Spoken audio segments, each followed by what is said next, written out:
Govinda Govindam Mudamate.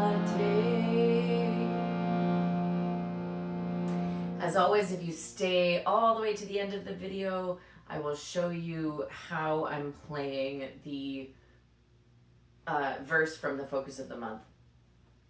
So, as a gardener myself, I love a nature metaphor. I especially love a gardening metaphor. And this month's focus really gives us a lot of opportunity to work with nature metaphor.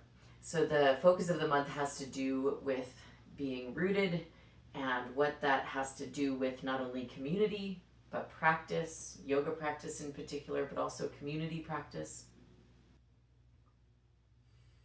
Whenever we plant a seed in the soil, at first it seems that nothing much is happening. The surface of the soil stays the same for a good long time, and it seems like nothing is happening. But under the soil, the most important thing is happening.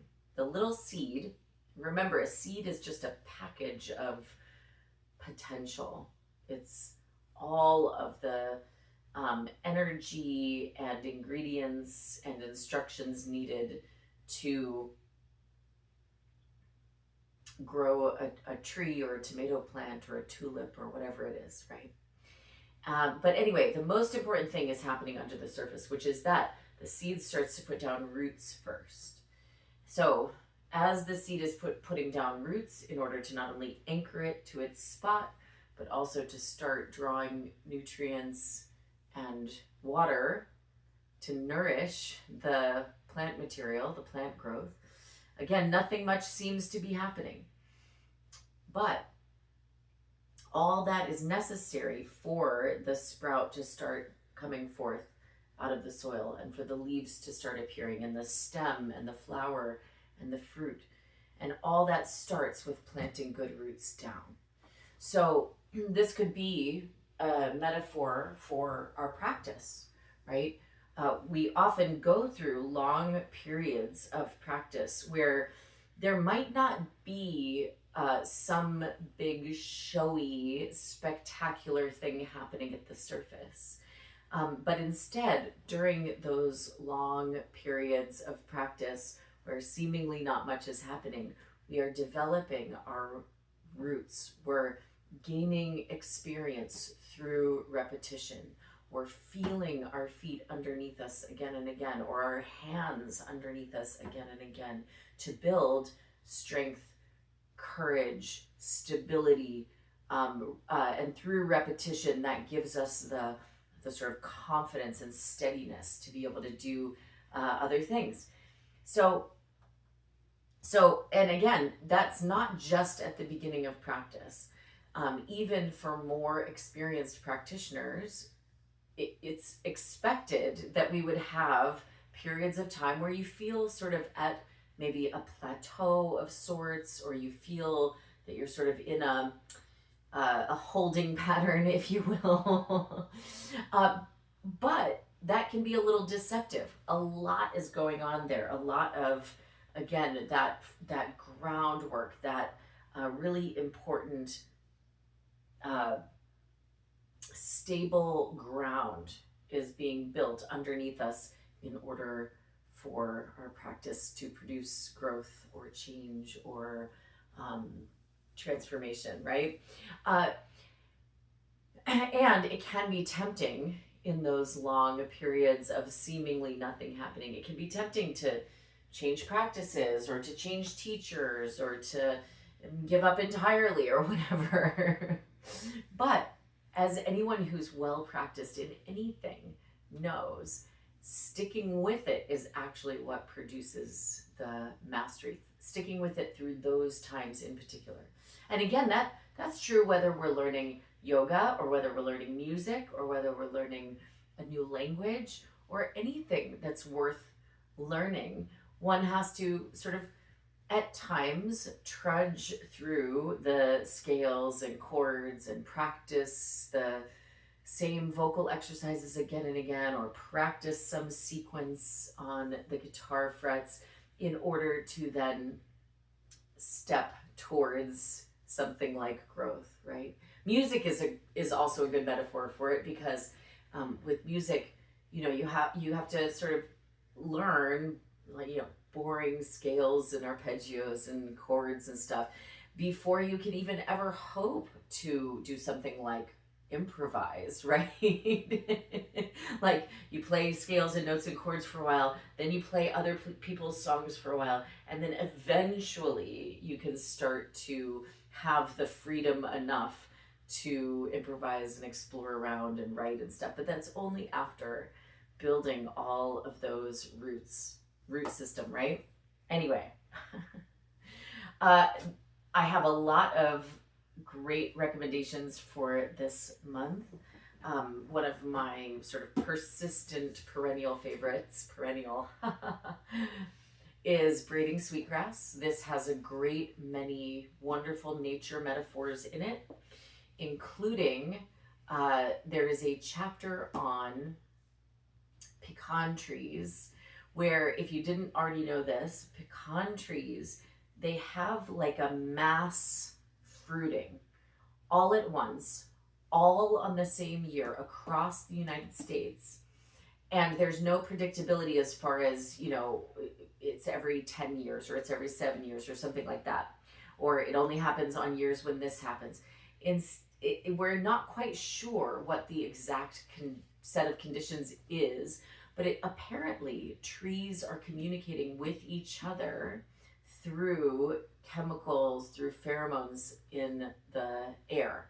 So all the pecan trees across huge swaths of the United States will all have sort of a coordinated mass fruiting all in the same year. It's really fascinating, and that's a great metaphor for communication and community, which is partially what the focus of the month is emphasizing as well. Replenishing the Earth is a wonderful book about this activist in Africa who replants an ecosystem in her area, tree by tree by tree. And it's not only about her planting trees, but it's also about her developing the community around her organization that ends up making it their mission to plant these trees. I just started this book. It's called Rooted, very on point for this month, and it's also full of nature metaphors. And I also just started this book, Emergent Strategy, which, while it has nature metaphors in it for sure, touches more on community building and relationship and mutual aid and all that good stuff. So Emergent Strategy, also a great one for this month. And I just wanted to mention, like, I often come to these videos with a lot of book recommendations. In no way would I expect anyone to, read all the books that I'm recommending in 1 month or something. And just for your information, this has come from decades and decades and decades of reading, right? I'm always reading something, and as it happens, sometimes one of those somethings will have to do with the focus of the month, and then I'll use it sort of again and again when those themes arise again and again. So it's not like I've just read all of these for this month. It's accumulation of practice over time, right? Exactly what we're talking about. And there's so much material that can be brought in to a focus of the month discussion. Even I just finished a book by John Lewis, by John Lewis, who was a civil rights activist and a United States senator, and his book is called Across That Bridge, where he discusses his work in the civil rights movement. And actually, in large part, a very inspiring book, especially in this time and place for us activists. He discusses a lot of the same ideas that are coming up in the focus of the month. The need for the need for patience, the need for applying consistent effort over time, which is applicable to yoga practice, also applicable to relationships, right? That our activism depends on our ability to build relationships and build community, and that it's not automatic. It's not automatic. Building a relationship or building a community or building an activist organization takes time and consistency, just like every relationship. Someone told me recently that relationships move at the speed of trust, right?